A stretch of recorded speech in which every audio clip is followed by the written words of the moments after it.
Billy, it's 5 minutes. Would you please count us down? That's your catchphrase, isn't it? It has become one of my catchphrases. You haven't said I'm going to put the battery in. You normally say that as well. You've got to say the whole. I'm not doing it unless you say the whole thing, Matt. Come on. Right. I'm going to put the battery in. It is 5 minutes. Could you possibly count us down, please? Yes, I can, Matthew. Here we go. 5, 4, 3, 2, 1. Do you see yourself more as a musician or as a campaigner? Well, I think a bit of both. Being a musician gives me the opportunity to campaign. I think bottom line, I'm probably a communicator. Do you feel more in your element when you're singing political songs or love songs? I feel more in my element when I'm singing love songs, because I think you can put more of yourself into those. In political songs, you're trying to convince somebody of something. With a love song, you're trying to draw them in. So, yeah, love songs more. Do you get a buzz out of performance, live performance? Not half. Not half. I mean, to me, it's the best buzz you can get, you know. And I get that buzz, and I get paid at the end of the night. So, you know, double success. Do you get something out of your audience as well? Do you interact with them? Yeah, I do. Both during the show, you know, I'll talk to them. There is an element, a little bit of what I do, sort of a bit of music hall goes on sometimes. I think some nights I'm a little bit, you know, bit Max Wall, something like that, or Max Miller rather than Max Wall. But afterwards, often, you know, I'm at T-shirt stall talking to people, and that's when you find out what they're doing, activists, what you find out locally what's happening. You know, you might be in a town you've never been before, you talk to people afterwards, and you find out what's happening there. So next night, you've got something to build on. Do you have a musical hero? I have several musical heroes. I mean, I was hugely inspired by Bob Dylan when I was a teenager, Smokey Robinson and the Miracles, particularly their songwriting. The Clash were heroes of mine, and Woody Guthrie, of course. And where do you get your inspiration for your music? From meeting people, from talking to people, from observing things? Yeah, I mean, yeah, I do read a lot. You know, I do listen to a lot of news.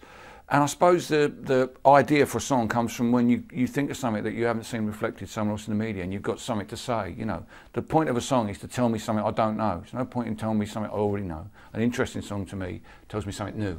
Do you feel you've developed as a musician over the years? Yeah, I had a lot of developing to do, actually.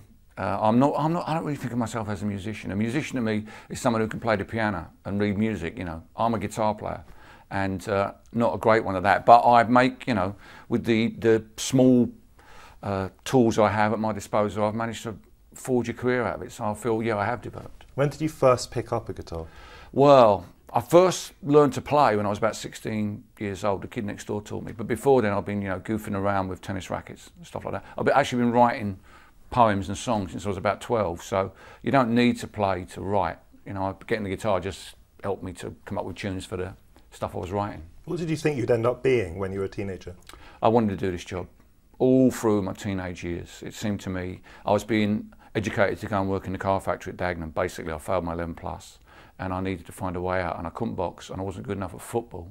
So it seemed to me being a singer-songwriter or being a musician would be a way of not having to make cars on the line. How would you describe Englishness?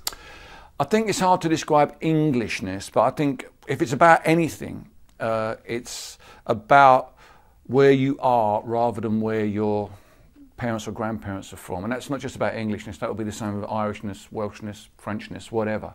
It's hard to discern those things that are particularly English, because both you and I would have different views of that. I mean, top of my list would be Marmite. You know, there's half your viewers and they're like, oh, that's nothing to do with my Englishness. So it's hard. So it's about belonging more than, you know, blood and soil, that sort of thing. Do you think in the UK in 2011 that there's a class system? There is a class system, yeah, but nobody wants to talk about it. It's one of those things that it's better to imagine people who have not enjoyed the fruits of what's gone on in the last 30 years as an underclass, rather than accepting they're part of our system. They're just in a different situation from that. So yeah, I think people would try to ignore that. Class seems to have been one of those things that died with the language of Marxism. You know, the language of Marxism is I don't think it's much of a help to us anymore trying to describe the world. But the things that Marx was talking about have not been resolved. We have to find a new way to resolve those things. And class plays into that, I think. I'm going to ask you some quicker fire questions. What are your interests outside of music and politics, outside of politics? Yeah. I'm interested in reading. I'm interested in walking. I'm interested in my family tree. I do a little bit of that. I've been doing that since I was about 15. Where were you brought up? I was brought up in Barking, in East London. Do you have a favourite author? I do, yeah, George Orwell, both for his fiction and for his political writing. Do you listen to a range of music? Do you listen to classical music? Yeah, I do listen to classical music, yeah. I'm a big fan of Vaughan Williams. Life philosophy, 5 seconds. Do you have one? Yeah, do it yourself.